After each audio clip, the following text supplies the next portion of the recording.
Porta-voz, boa noite. Roniara Castilhos, TV Globo. Bom, Roniara. Tudo bem. A nossa dúvida com relação às categorias, para a gente saber direitinho que categoria o presidente se referia nessa sonora que a gente gravou com ele há pouco, é porque a deputada Joyce Hasselmann falou há pouco hoje que o presidente estava se referindo à situação de policiais militares e civis que poderiam ser incluídos num projeto Policiais futuro. militares e policiais civis estão na alçada, na redoma dos estados e eventualmente de municípios, quando tratarmos de guarda municipal. Então o presidente estava se O referindo a presidente não policiais trata federais. de policiais militares, tampouco de policiais civis. Policiais federais? O presidente não trata de policiais militares, tampouco de policiais civis. Os policiais militares dos estados que estão sob a regência dos respectivos governadores e que eventualmente podem não estar incluídos na nova Previdência. Os senhores e senhoras para eventuais perguntas. Boa noite, porta-voz. Pedro Vilela, da Agência Brasil. Tudo bom, Pedro? Tudo bem? O presidente esteve mais cedo no lançamento do programa Pátria Voluntária e na saída ele conversou com a imprensa e ele disse que profissionais ligados à área de segurança pública poderiam ser retirados dessa emenda constitucional que está em análise agora e serem incluídos num outro projeto de lei complementar. Ele estava se referindo a quais setores ligados à área de segurança pública? Aos policiais rodoviários federais, policiais federais? Gostaria de um esclarecimento em relação a isso. E se isso não pode prejudicar um pouco as negociações em torno da aprovação numa semana tão decisiva quanto essa. Tá bem, a minha resposta será um pouco mais abrangente, porque ela há de englobar a percepção maior que nós temos, que é a necessidade de aprovação da reforma. Então, o presidente entende que as definições finais serão tomadas com a discussão propositiva dos senhores deputados, conduzidas pela firme e segura liderança do deputado Rodrigo Maia, quando da votação no plenário do Congresso. Em relação ao esforço necessário para a aprovação deste projeto, que é vital ao país, ele reforça que todo mundo vai ter a sua cota de sacrifício. Eu posso aprofundar-me um pouco mais no tema Nova Previdência, dizendo-lhes: o processo de aprovação da nova Previdência está seguindo o seu trâmite normal, formal, com as discussões previstas no Parlamento para aperfeiçoamento das propostas que atendam ao máximo aos anseios da população. A confiança do presidente nos congressistas é grande e ficou notória na citação que há pouco pela manhã ele realizou. Abro aspas. O Rodrigo Maia é o nosso general dentro da Câmara para aprovar com toda a certeza antes do recesso os 2 turnos da nova Previdência. Sobre a nova Previdência, a economia do país precisa voltar a crescer. O primeiro passo é aprovar a nova Previdência. Depois, será necessário estimular o crescimento com outras medidas, tais quais reforma tributária, desburocratização, abertura comercial e outras medidas da agenda econômica, especialmente de abertura da economia, atraindo investimentos para a infraestrutura, educação, saúde e saneamento. Boa tarde, porta-voz. Jussara Soares, do Jornal o Globo. Tudo bem, Jussara? Porta-voz, eu vou insistir aqui na pergunta do meu colega. Quais categorias que o presidente se mencionou mais cedo ao falar que o governo negocia tirar as forças de segurança desse texto que está em discussão na Câmara? Isso é a minha primeira pergunta e é mais importante. A outra, aliás, também é super importante, porque o grupo de trabalho... Qual é a mais importante? As duas são super importantes. O grupo de trabalho do projeto anticrime tirou do relatório a previsão de prisão pós a segunda instância. Queria saber como que o Planalto avalia isso e se isso pode ser considerado uma derrota para o ministro Moro e para o próprio governo. Vamos à mais importante. As duas são importantes. Obrigada. O projeto de lei anticrime e anticorrupção proposto pelo ministro Moro é uma necessidade premente da sociedade brasileira e estabelece medidas simples e eficazes contra o crime. O projeto deixa claro a posição favorável do presidente e do Ministério da Justiça e da Segurança Pública quanto à execução de pena após a condenação da segunda instância. Nesse sentido, o ministro propôs no projeto uma mudança em um sistema de leis que favorece a impunidade para um que prima pela agilidade e a responsabilidade dos infratores. Há de entender-se que o momento que se vive sobre este tema na Câmara é de grupo de trabalho. Em sendo um grupo de trabalho, admite-se que as discussões sejam mais amplas. Não obstante, a finalização deste processo, das análises do grupo de trabalho, é que efetivamente serão submetidas à apreciação do plenário e das comissões. Eu quero voltar a tratar da questão da Previdência, porque neste momento o senhor presidente me determinou que avançasse para vocês a preocupação dele, amplo espectro. Então vou repetir o texto para que fique bem caracterizado o entendimento do presidente. O presidente entende que as definições finais serão tomadas com as discussões propositivas, e entendemos por propositivas aquelas que vão abarcar, inclusive, aspectos pontuais, dentre os quais esse que você está tratando. Então, discussões propositivas dos deputados e conduzidas pela firmeza, pela orientação, pela percepção da importância que é dada pelo presidente da Câmara, o deputado Rodrigo Maia. Em relação ao esforço necessário para a aprovação deste projeto, que é vital para o país, e não há dúvida em nenhum espectro da população, ele reforça: todo mundo vai ter a sua cota de sacrifício. Pode voltar com ela. A questão mesmo é porque na declaração dele ele fala sobre forças de segurança. Essa declaração dele, o que significa? Quais categorias ele se referia nesse momento? Ele tem preocupação, não de agora, de atender aquelas categorias da área de segurança pública com as quais ele tem uma ligação mais afetiva, e mais do que mais afetiva, ele conhece com profundidade as vicissitudes que essas categorias sofrem no decorrer dos seus trabalhos, no decorrer do seu dia a dia. Então, em função desse conhecimento, ele demonstra, por meio da sua vocalização, preocupações que são pontuais, mas quero reforçar: o presidente entende que é muito importante que a nova Previdência seja aprovada para proporcionar ao país essa fortaleza fiscal de cerca de R$1 trilhão, e que todos, na percepção de que isso é bom para a sociedade, têm que colaborar, inclusive sofrendo na própria carne. Boa tarde, porta-voz Carla Araújo do Valor. Tudo bom, Carla? Também um pouco ainda na linha da questão dos colegas. Primeiro, em relação a essas declarações, porque mais cedo o presidente ele falou que nunca era tarde para desfazer possíveis injustiças. E aí ele citou essas categorias que ainda, para mim, honestamente, não ficaram muito claras quais são. E, além disso, ele foi questionado se ele iria ao Congresso, em algum momento, participar das negociações. Ele falou rapidamente ali que não, que a bola estava lá no Congresso.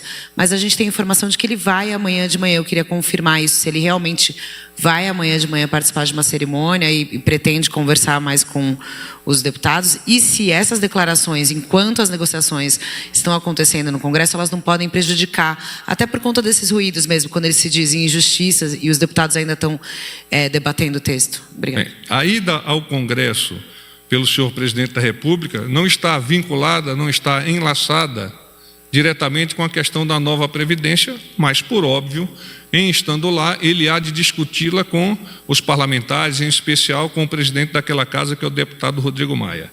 A passagem pelo presidente por aquela casa amanhã está relacionada a uma outra atividade, que é uma atividade religiosa logo no início da manhã. Desculpe insistir. E as declarações do presidente, no momento em que estão acontecendo essas negociações, isso não pode atrapalhar o andamento da reforma? As declarações do presidente são as seguintes. O presidente entende que as definições finais serão tomadas por discussões propositivas dos senhores deputados. Essas são as declarações de momento do senhor presidente da República. Porta-voz, boa noite. Fábio Murakawa, do Valor. Tudo bem, Murakawa?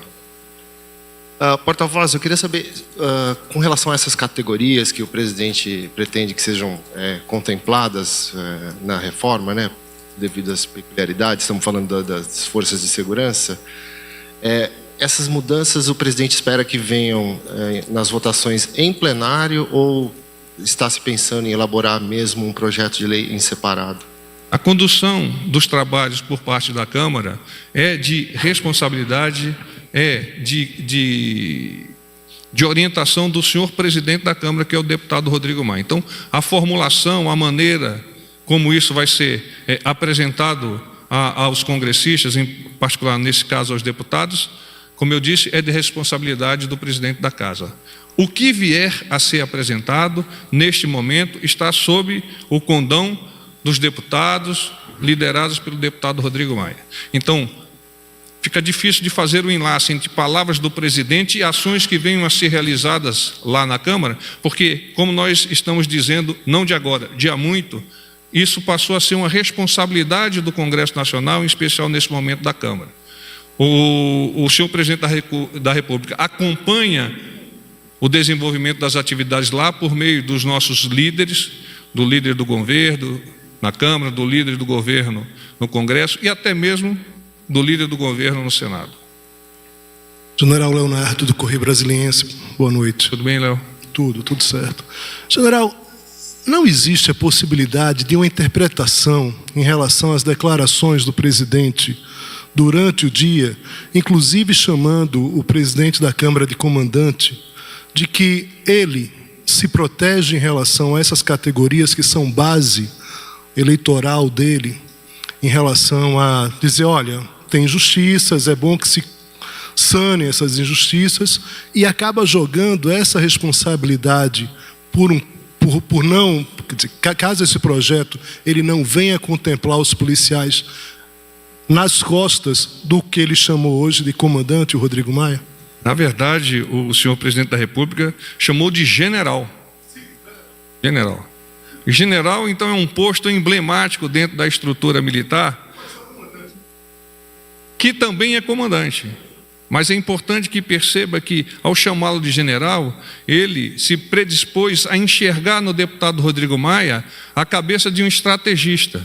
E, em sendo estrategista, o deputado Rodrigo Maia vai conduzir as atividades para a aprovação da nova Previdência, para que ela atinja, que ela colime o objetivo final, que é o bem da nossa sociedade. Então, tudo o mais tem que ser considerado tangencial para que nós tenhamos a percepção de qual que é o acidente capital deste momento. E o acidente capital deste momento é aprovarmos na Câmara de Deputados, nos 2 turnos, se possível, antes do recesso, a nova Previdência. Porta-voz Rudá Moreira, do SBT, tudo bom? Tudo bom, Rudá? Porta-voz, ainda na linha, pegando construção desse raciocínio de que o presidente, que acima de tudo está a aprovação da reforma da Previdência, a que seja possível nesse momento, não vai então na contramão desse discurso de que cabe ao general Rodrigo Maia e aos deputados conduzidos por ele finalizar esse passo que ele fala que é tão importante para a sociedade brasileira, e aí não iria na contramão de agora, nessa reta final, convenhamos, ele assumir então essa articulação do ponto de vista, nas suas palavras, das categorias que ele tem uma ligação mais afetiva. Fica ruim para a própria base eleitoral, não vai de encontro a esse outro discurso de que o importante é aprovar a reforma e que está nas mãos do Maia? O presidente é presidente de todos os brasileiros.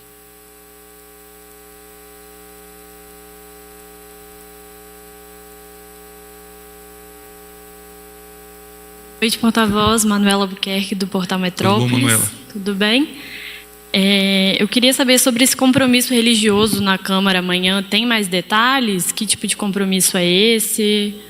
O horário certinho? Já Inicialmente, ele estava dentro do escopo da agenda do ministro Ramos e o presidente entendeu que era importante adequar-se a essa agenda e vai ao encontro dos congressistas, dos deputados, junto com o ministro Ramos. Mais detalhes eu me comprometo a avançar à medida que a agenda fique disponibilizada.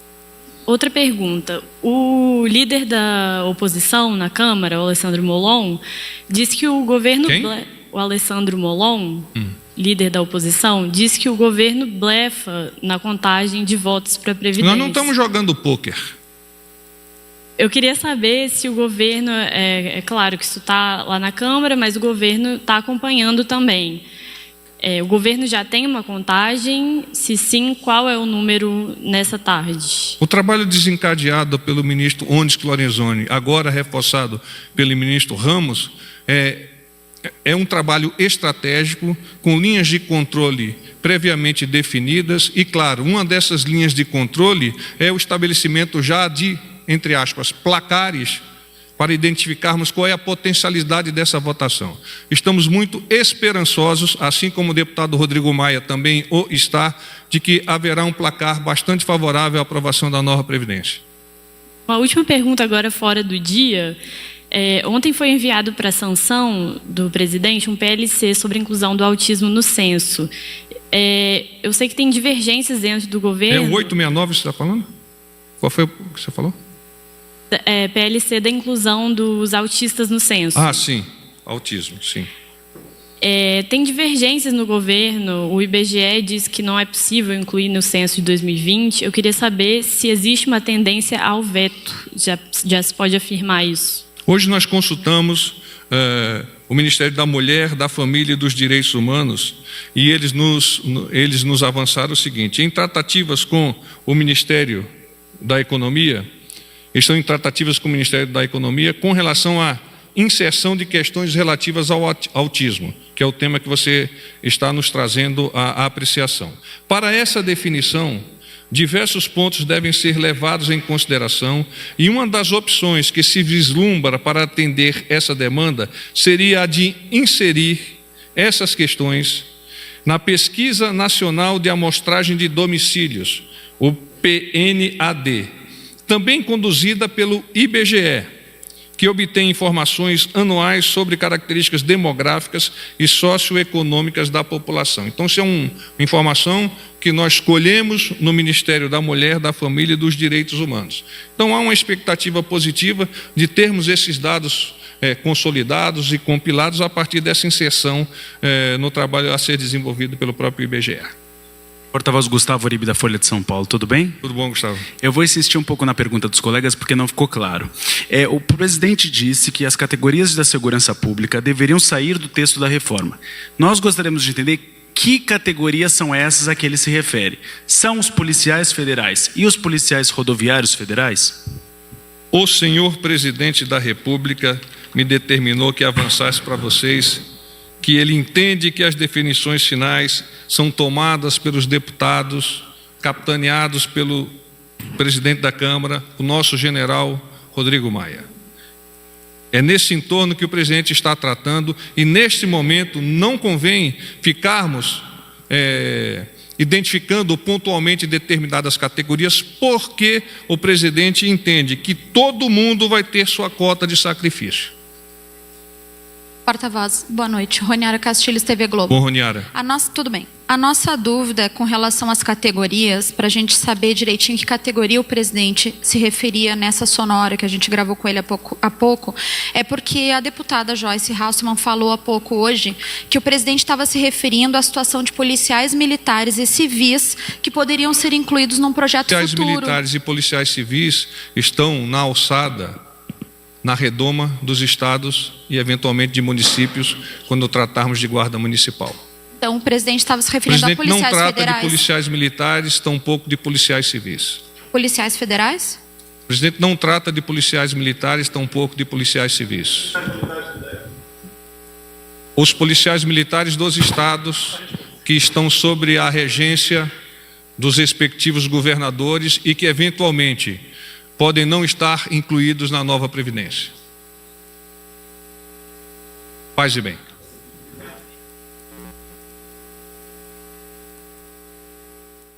Até que o público está considerável, né? Vamos à agenda do presidente. Hoje, às 9 horas, o ministro Ernesto Araújo, acompanhado do ministro Paulo Guedes e do almirante Sérgio Ricardo Segovia, que é o presidente da Agência Brasileira de Promoção de Exportações e Investimentos, APEX, e o senhor Hugo Flores Timoran, representante do BID no Brasil. Trataram com o senhor presidente da República do encontro Brasil Investment Forum, que vai ocorrer nos dias 10 e 11 de outubro em São Paulo, e que reunirá uma grande quantidade de investidores de todo o mundo. Às 10 horas, o presidente recebeu o ministro do Turismo, Marcelo Álvaro Antônio, e eles trataram sobre projetos referentes à Baía de Angra e as questões legais que abrangem aspectos do meio ambiente e do projeto do presidente de potencializar o turismo naquela área. Às 11h30, o senhor presidente, em uma atividade fora da agenda, foi ao encontro do ministro do Meio Ambiente e lá tratou das questões referentes ao Fundo Amazônia e também reuniu-se com parlamentares e com o próprio governador do estado do Amazonas. Às 14h30, ocorreu a cerimônia do Programa Nacional de Incentivo ao Voluntariado no Hospital em Brasília.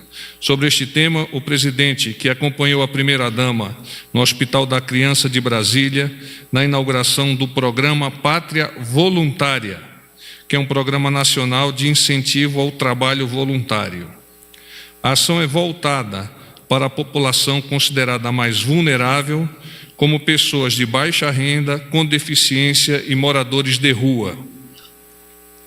Às 16 horas, esteve com o senhor presidente o ministro Gustavo Canuto e o prefeito da cidade de Campina Grande, Romero Rodrigues. A reunião versou sobre a continuidade de tratativas para a implantação do veículo leve sobre trilhos, VLT, naquela cidade, na cidade de Campina Grande, na Paraíba. Às 17 horas, o senhor presidente recebeu o deputado Marco Feliciano, não obstante, não tenho informações sobre essa agenda. Com relação ao Ministério da Saúde e Programa Mais Médicos, o Ministério da Saúde estabeleceu nova etapa do Programa Mais Médicos, com a finalidade de garantir que a maioria da população tenha acesso ao atendimento médico de qualidade, tratamento adequado e prevenção de doenças no Brasil. As pessoas que vivem nas áreas mais vulneráveis do Brasil terão um reforço na assistência à atenção primária pelo programa Mais Médicos, a partir deste mês de julho. Até o momento, 1.516 profissionais brasileiros já começaram a atuar nas unidades de saúde. Este início da atividade, começou ontem o prazo para os médicos brasileiros formados em instituições estrangeiras se inscreverem para uma das 600 vagas do programa Mais Médicos nos municípios com altos índices de vulnerabilidade. O prazo para inscrição daqueles remanescentes segue até o próximo dia 10 de julho. A reposição de profissionais do Mais Médico vai atender às populações de áreas com maiores dificuldades de acesso, como já dito, em regiões ribeirinhas, fluviais, quilombolas e indígenas e que dependem do atendimento do Sistema Único de Saúde, SUS. O Ministério da Saúde está finalizando proposta de reformulação do programa Mais Médicos. Para isso, estuda formas de incentivo para levar profissionais de saúde a áreas mais carentes. A análise do uso do Fundo de Financiamento Estudantil FIES está dentro deste estudo. Lido isto, eu me coloco à disposição